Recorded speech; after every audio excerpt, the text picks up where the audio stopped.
All right. Another edition of Coach Speak. I see the boys. There's Corey. There's Ira. I'm Jeff. Thanks to everybody who's joining in now. Brought to you by our friends at Artezia Water, man. Delicious water, local water, cheap water. Yeah. In the sense that it doesn't cost you much to get the service. Get it. We'll tell you more about Artezia in a bit. But anyhow, we're underway. We're ready to go. Ben, first coach, who we got? Hey, we got to start the show off with a high-energy guy, Shawn Elliott. He is at Georgia State, and they had a tough loss, 42-14 to James Madison. And he was fired up. This is actually his opening statement. I included the first question after just because I kind of wanted to see how he would respond to a question after this rant. But here it is. Go.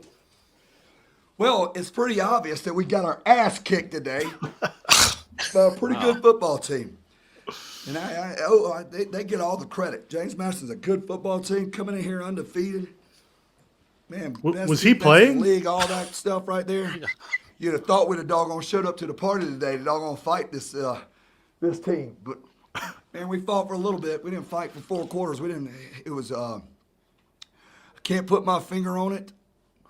But it was a poor execution by me as a head football coach. It was poor execution by our entire staff. It's poor execution by our players. Poor execution by our entire football program. Had an opportunity to go out there and defeat these guys. Good Felt grief like we with had the team towel. to do it, but we did not have the team to do it today. Did not have the team to do it today. First time I've seen all season us kind of play like that, and for whatever reason. But it was a disappointing game. You sit there and, boy, we're down by 7 at halftime, and I don't understand. I really have no idea how you don't come out. You got the 23rd ranked team in the country. They're 8-0. They're undefeated. They're tops in our leagues. And we come out and we put a doggone effort like that in the second half. It makes no sense to me. You've got to have a doggone competitive nature that wants to drive you. And then you fight and you fight and you fight and you fight and you fight. And if they beat you, great. But it just felt like we were just giving in. We're just giving in. Play after play after play after play. Just give in. Oh, well. And that's what happened. That's what happened. Yep. It's the last time we will play like that. That's the last time this football team will play like that. I believe it. I do too. It's an embarrassment. It is an embarrassment. Any questions? Right after the game, but is there anything you could pinpoint as you were watching what was going wrong? Yes, everything. Lack of fight, lack of focus, lack of effort, lack of coaching, lack of execution, lack of playing. Everything. Lack of fan support, lack of it all. This is the 23rd ranked team coming into our place, 8-0, undefeated. There ain't a few undefeated teams in the country. You would think there would have been some juice, some excitement to go plate this football team. Hell, we might as well have been playing a doggone spring game at 6 a.m. The way it felt out there today. What are the odds he's punched a player? I mean, he's throttled one. He's throttled one for sure. I think this is my new favorite clip. Oh, man. I can't decide whether I love this guy or I fear this guy. I can't. Like, he does look like a dude who would beat all of our asses at some point we covered Georgia State. No question. Yeah, you tread lightly. Seem a little unhinged? Just a little bit unhinged there? Like, he's the guy at the grocery store yelling at the dude behind the counter where you're like, look at my man. He's about ready to throttle this poor bad guy. What do you mean you don't have the filtered cools? Here's the thing. Like the one nice twist he had on it was the execution of the coaches. Yeah. You rarely hear anybody mad about the execution of the coaches. So I appreciate that. The way we called these plays, it wasn't convincing. And the people that listen to this podcast, you really do need to go back and just watch his first 30 seconds. The sweat. It looks like he just stepped out of a shower. He is wiping himself down as if Ira said, like he just got done with a 12-round fight. I mean, he could not. It's for the first minute. He's wiping himself down. He needed a corner man. 5 minutes in, he had to go back to the towel, Corey. 5 minutes in, he went back to it. Getting himself worked up again. He's getting in a lather again. I get that he coaches in Georgia, but it wasn't August. No. It was early November. How hot was it? It was like 74 degrees, man. Hey, Ben, this is a first on Coach Speak. Can I see the first 10 seconds of that clip again? I just want to hear him yell that right at the outset. It's too good. I think I might have liked his first 10 seconds of his response to the question is much or more. because he had lost his steam until that Well, point. it's pretty obvious that we got our ass kicked today. A pretty good football team. You can stop it there. Why did they ask any questions? Yeah. I think he covered it. They should have been like, "Thanks, coach." Yeah. Like, It's also how many people are there in that room anyway? 3? 2 at Georgia State football. Maybe the James Madison contingent. But yeah, I don't think I've ever seen a football. I mean, because it's got to be at least 10 minutes after the game, right? Probably 20. Oh yeah. oh, I don't know. He may have just gone straight there. He's pouring sweat to the It's point over with, boys. he needed another towel. He was What's he that was using guy's that one name, somewhere. Ben? Shawn That Elliott. is Shawn Elliott. Yeah, they've had a good year, right? They're a good team. they've Yeah, had they're a a pretty good team. program. Yeah. Yeah. Ben, I want Shawn Elliott every week. I don't care if the dude is like just not talking, just standing there. I want to see him. Or maybe just that clip every week. Yeah. We'll figure it out. That's Coach Speak Hall of Fame. I had to get your all's energy up, get the juices flowing. Yeah, Love that's that. the way to start. Coach Speak Hall of Fame. He's a nominee, no doubt. Next up, we got what? Hey, we've got to enjoy Dave Aranda while we still can, guys. Another Did they lose heartbreaking again? loss. 1 point loss. God, The Dave. vibes, he's on the cusp. He's got the vibes. He's just got to figure out a way to put them all Another together. guys. heartbreaking loss. It's a great way Dave. to introduce that, Ben. That's Extend him, Baylor. Yeah. Come on, Please do. wonderful. Yeah. Obviously, 6 out of the 7 games here at home have ended with the same result. You touched on the execution, but are there changes that need to be made from like schematic or personnel, standpoint? He's gonna appreciate that. Appreciate that. Yeah, I think early in the season, with the amount of new people and youth on the team, I think some of it, I think a lot of the games were at home in the beginning, and I think a lot of it was anxiousness, nervousness, Anxiety. bright lights, big city. Bright lights, big city. Waco. man. There would Yeah. be times where Like we'd the Jay Fox practice movie. and we would be one thing in the practice environment and come out here and be another thing. And that would generally there would be slow starts with that. I don't think that has not been us here in these last couple games. I feel like the youth of all of it has kind of been through it and has seen the other side of it. I think now, if anything, what we're fighting is just the accumulation of the losses and just the noise and just all of that. The But noise. I thought that there was a lot of fight today and a lot of good things. The finish for sure was not there, and that's just disappointing. And we emphasize it as much as we do. I like how the reporters now have their phones up on the dais, and so he can't do his normal. Can't do his hands. Yeah, I don't know. I don't know why they did that.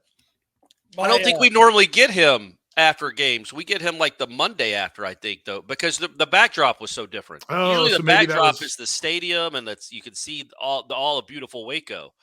But in there, Big- the big city, Bright the lights, big city. big city of Waco, Texas. So but that one was right after the game. I think it's good to know right after the game is post game.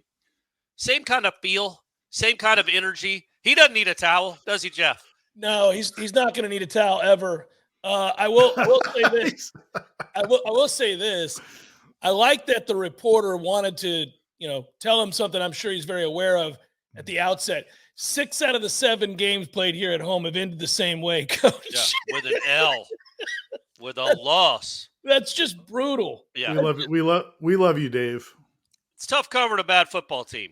Never change, Dave. You Yeah, hang in please there. don't. Hang in there. Don't let the noise and the lights and the big city get you down. Yeah, man, it'd be cool if he did a Shawn Elliott for the next loss. Like just lost his He mind. just snapped. He broke the Yeah. character that he's created. Yeah, yeah, but we got to see the real You Dave. find out who he really is. Yeah, man, I He's want a to see that. foul mouth knuckle dragger. Ben, who do we got next? Hey, the last time we had Washington State coach Jake Dickert, he was calling out Lee Corso. This time he's talking a little bit about NIL up in, I don't even know where Washington State is, but up in Washington State. It's in Pullman. Coach, you And sort of I've mentioned been to it Pullman, very boy. briefly on Saturday after the game, but maybe it's part of the bigger picture. You're talking about the challenges of recruiting in this conference, and maybe that has to do with the bigger picture of NIL and fundraising and the challenges that come with that in college football. I guess specifically, if you were to have a blank check, what would that be able to do specifically for the program in taking it forward? A blank check. Well, I think it's a great question, because I think in today's world, you can no longer just say like passion and spirit's going to get you by anymore. I mean, it's just completely real that the NIL matters. And the facts are Washington State were way behind. Not even competitive in some aspects of the NIL, right? And, recruiting, these kids tell you what they're getting. So, Oregon State probably has us by 10x. Arizona has us by 20x. I mean, USC, Washington, Oregon, who even knows, right? It's a whole nother planet. That's part of what we need, and it's very, very important. In 3 weeks, that is going to be open target season on our players. That's what it's going to be, and it's already started, right? So, that's what's coming. We need Luckily, to provide them with with as much resources as we possibly have here to keep this team together, to keep recruiting, to keep going. It's the future of college football, and to ignore it or to ever think it's going to go away, that's a long time in the horizon. That's the most depressing press conference we've had this year. I was going to say, I get it. He just told you what time it is. Everything he said is true. We all know that. It's the fact. However, man, go out on the recruiting trail, buddy. You got no chance. He just told the assembled press and all of the fans that watch that we're about to lose our quarterback. And anybody else that's good. Well, that quarterback is really good, and it's open season. He just told you that, so it's over. He just told you they lost their best player. You almost get the sense that it's already a done deal. It's not even like, hey, I expect this to happen. Like he thinks whatever good players he has are about to be gone. Yeah. And he stopped short of saying, guys, we're in Pullman. Yeah, this is tough. What are we going to do? What do you want me to do? We don't have any money, and we're in Pullman. But the thing Corso makes fun of us. But I guess my point is, I don't know. To me, there's keeping it real, which I'm cool with keeping it real. We're all cool with keeping it real. Sure. But there's also if you're going to have that job, don't you have to keep up the facade? Yes. Can you just wave the white flag and just be like, hey guys, you think we're bad now? Wait till they take all our players. Well, you think he came close to announcing his retirement right there? It sounded like resignation, close, right? Yeah. But that's the reality when you coach at Washington State. And I do feel bad for Washington State on multiple levels, that they don't have a conference anymore, that coach is telling them that they need more money. But it's the truth, man. When you're Washington State, that's the reality. They've got to go pick off from lesser schools than them. That's just the reality. They're going to have to go pay kids that are really good at UTEP or Sacramento State or something, one of their stars, and bring them to Pullman. But it is when your coach is asking for more money, which is what that was clearly, we've got to amp this up. You'd like it to be done in a more positive fashion than just, guys, the reality is we got no chance. Even if you pay us some money, who knows how close we are to Oregon and USC? We can't get close. You, between Los Angeles and Nike, what do you want me to do? Nothing. What do you want? Lucky we have a team at all. Yeah. It's like if you went to your parents in high school and you're like, hey, all my friends are going to go out to this fancy place for dinner. Can I go? And your dad's like, here's $10. $10. Yeah. Good luck with that. We're not going to Burger King, Dad. Help me out here. Get a salad and some water, son. Yeah. Washington State, salad and water. Yeah. He's like, I love to be, he's like, look, if you thought spirit and energy was going to get this done, it's not. Wrong. Next question. I thought when I got here, because I was dreaming that this was going to be a place that I could rah-rah this thing together. Just bring all my spirit. Ben, what do we got? Hey, I'm excited for this one. I can't wait. Scott Satterfield, first year at Cincinnati. He's 2-7. Oh. They've lost 7 in a row. As a Louisville alum, I just want to say thank you, Cincinnati. This is Scott Satterfield after their most recent loss, talking about him and his team's performance. Yeah, first of all, congrats to Central Florida, for getting that win. But I think it pointed to a very undisciplined football team. Is that what we were tonight? And that pisses me off. And we've been that way, and that's on me. We're going to get that fixed. We got 3 more weeks, and then we got an off season. But we're going to do everything we can to get that fixed. And you cannot win football games being that undisciplined. And that is the turnovers. That is the penalties. We had a player get kicked out tonight. Those type things is not who we want to be. And it's embarrassing that we do those things.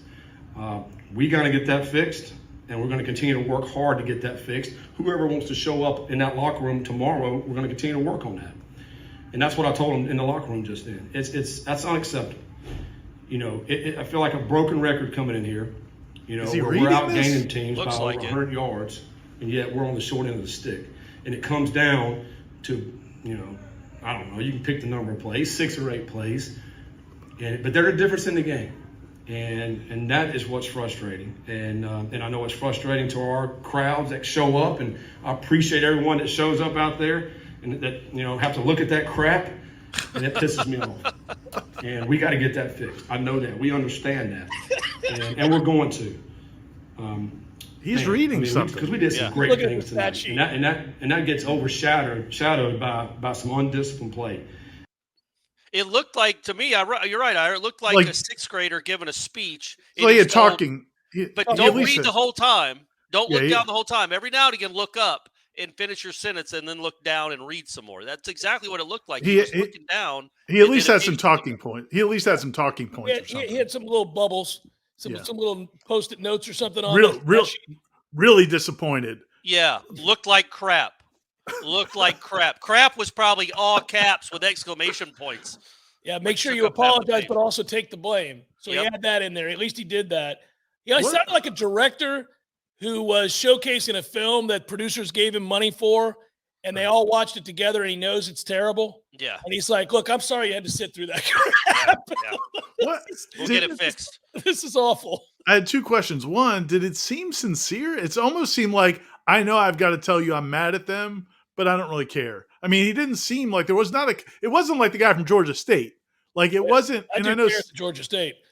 But the other thing is, wasn't Cincinnati good when he got there? Like Luke Fickell got the Wisconsin job. They were a candidate for like a playoff spot at one point. They were like 11-win team. Yeah, he is drove the playoffs to the side of the mountain in 1 year. They made the playoffs 2 years ago with Desmond Ritter. They were a playoff team. Yeah, and he's acting like, man, I've got these thugs, these losers. One kid gets kicked out of a game. I'm not going to stand for this. It's like, dude, none of this was here before you got there. Yeah.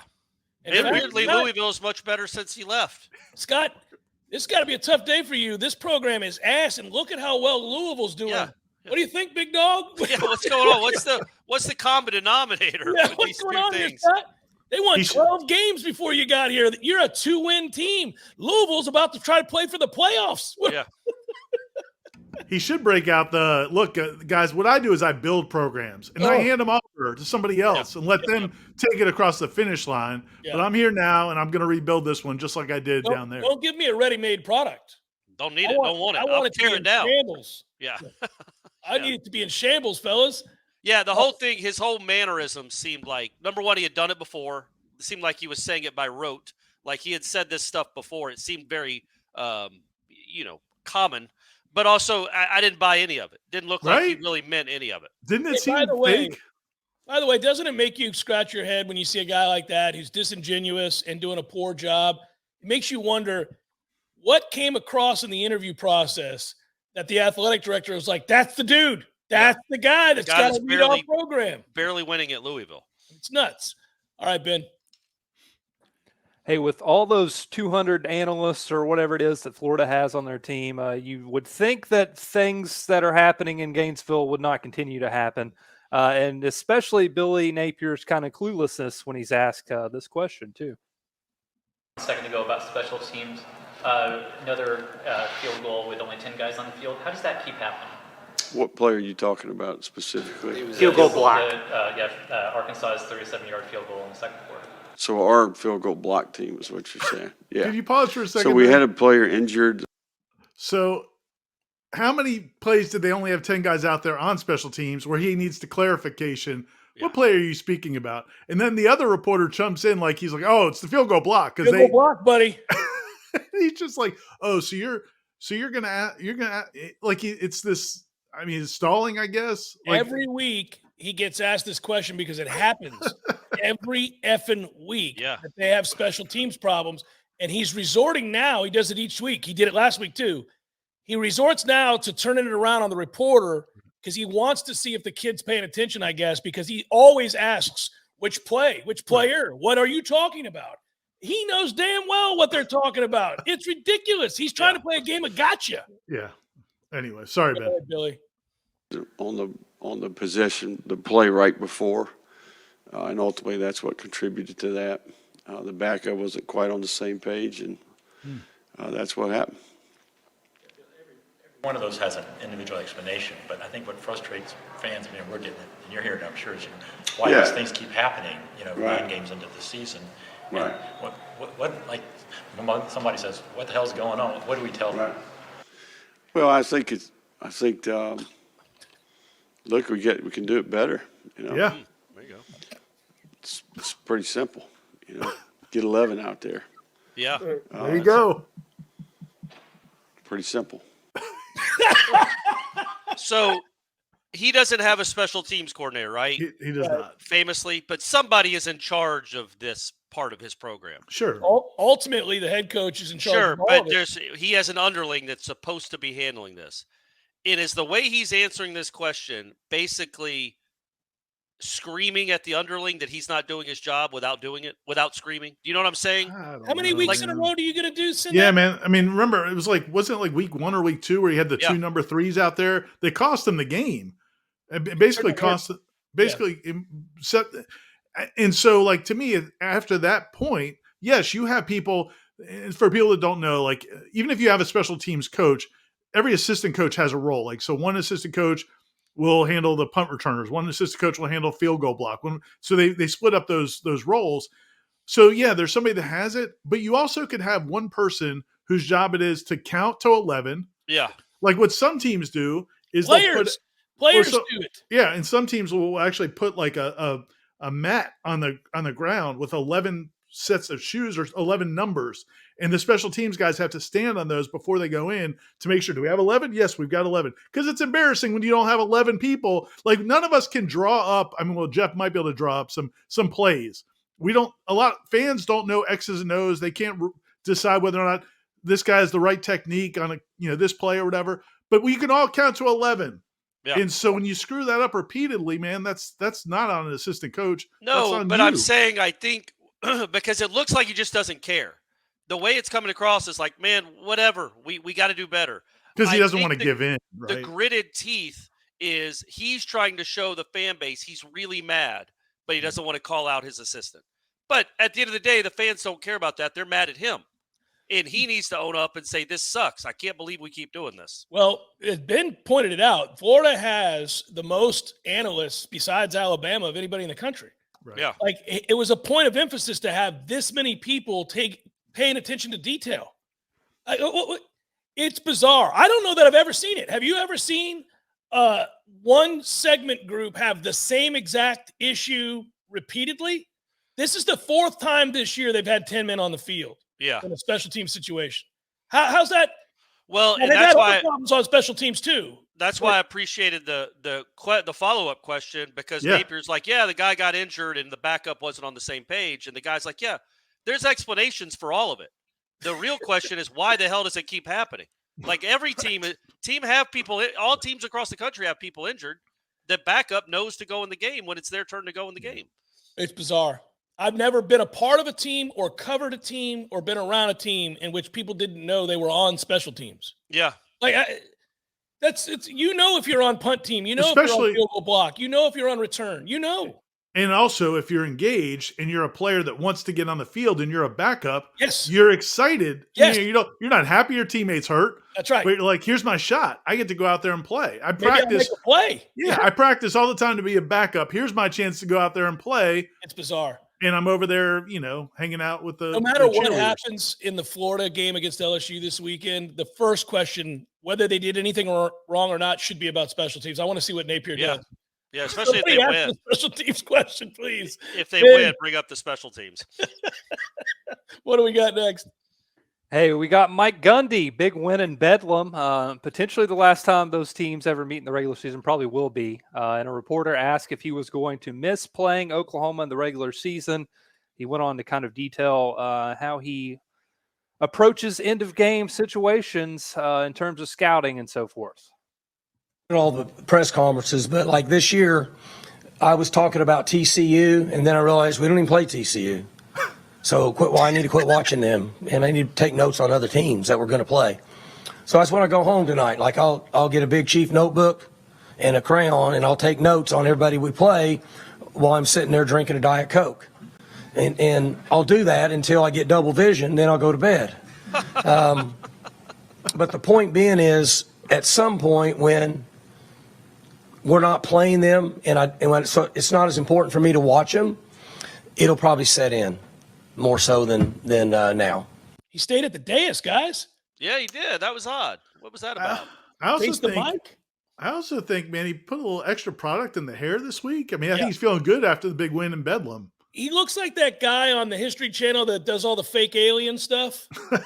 who tells everything. Everybody, I think it was built by a prior alien culture. It's that guy. He also looked like he had a spray tan. So I'm just throwing that out there. I don't think it's that sunny in Oklahoma to look quite like that. But hey, man, he's living his best life, gang.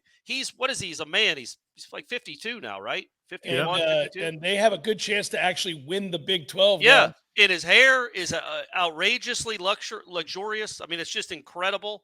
Tan, looks like he's in pretty good shape. He just beat Oklahoma. His team, after getting boat raced by South Alabama, is like the hottest team in the country. They could win the Big 12 and send Oklahoma and Texas packing in their last season with losses. What a great couple of months it is for Mike Gundy. He also survived last week, accusing Bosworth of snorting coke and doing steroids, drinking, doing steroids when they were in college. But at least admitted he'd run if he saw him.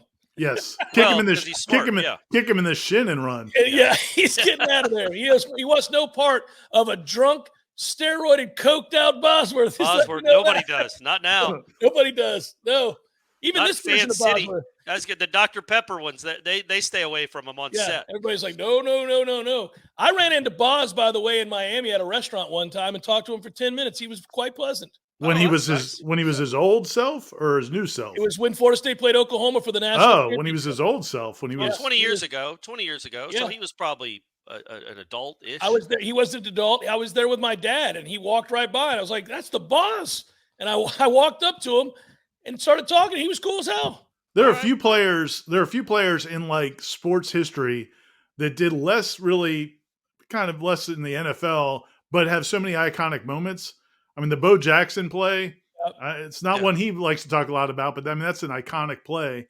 And then, when he didn't play, when he had the NCAA shirt, the National Communist shirt, or whatever. He had the hair, the front cover of Sports Illustrated with a Corvette that was bought for him by a booster, which ended up getting Oklahoma busted because of the cover of Sports Illustrated. It's just incredible. Fine. He won championships. He won a championship anyway. And then he was a good player. He was a great player. Didn't he do movies? Oh, yeah. Yeah, man. Yeah. I can't remember the name of it. Ice Cold or something? Cold. Yeah, something Ice Cold, maybe. Yeah, something cold. Yeah. Blue You Cold. know what else is ice cold, guys? Artezia Water, Ira. So, well done. Way Ira. to go, baby. Lord knows he wasn't going to get to That it. was so well done. Corey, I wait until we hit the 29-minute mark before I introduce the Artezia Water. You got to get this down by now. Yeah, Ira was on page. I served that softball. He hit it. Here we go.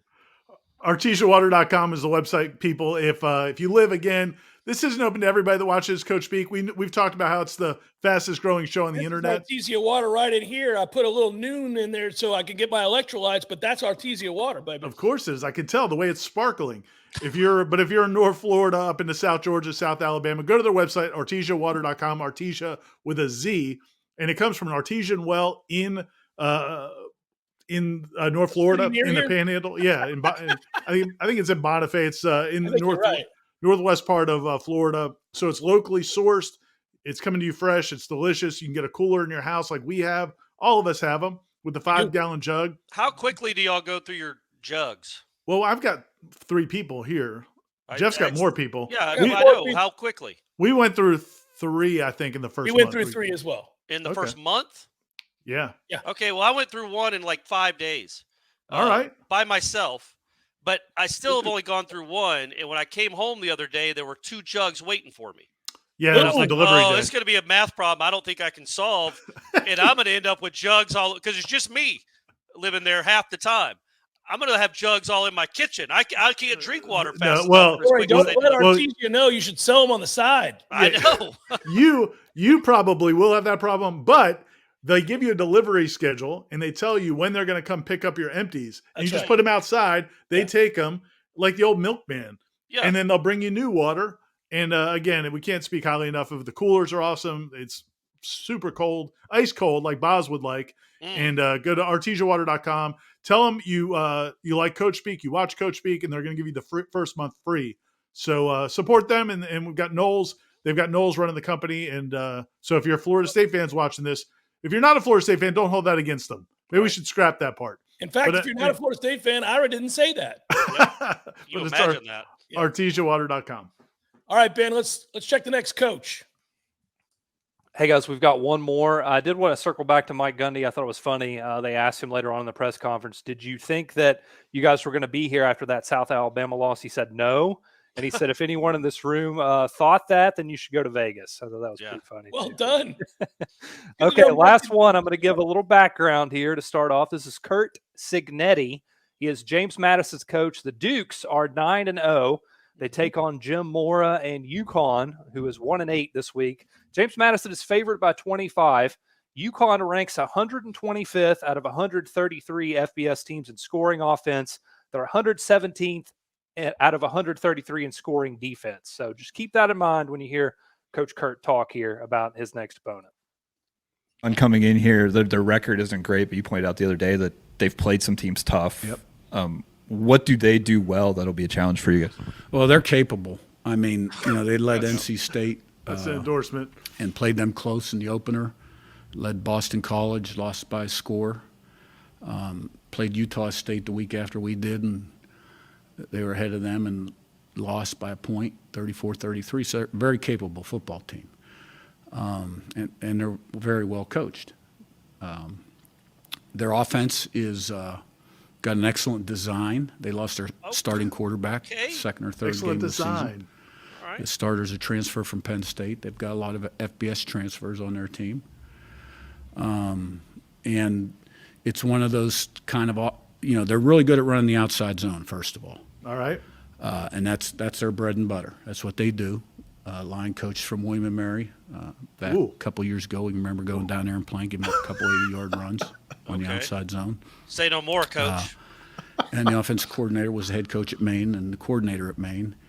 And he's got some really nice stuff that can be very deceptive. And he's got a bag of tricks. And then he's got good fundamental concepts also in the pass game. And quarterback is well trained. The receiving core is very capable. Tight end is a really good pass threat. Backs run hard. The two tackles on offense are really good, and the three inside guys are very solid. They're a team that I'm sure is very hungry. Probably not very happy with the way they played. They're 1-8. Tennessee's a great football team, and they're a dangerous team. Man, how's James Madison screwed? Yeah. Those players watching that film must be, oh, God, what are we going to do? The play design is second to none. Yeah. These two tackles are NFL bound. The interior offensive line, great feet, probably as sturdy as you'll see in football. Right. Yeah. Running backs run hard. I don't know how they've lost 8 straight games. They got an O-line coach from William & Mary, gang. Yes. William & Mary. Both of them. The William & Mary. Not William, not Mary. William and Mary. The OC used to be at Maine, guys. Yeah. Maine. He was at Maine. He was a black bear. Think about this coaching staff, guys. Yeah. It really is an all-star cast, right?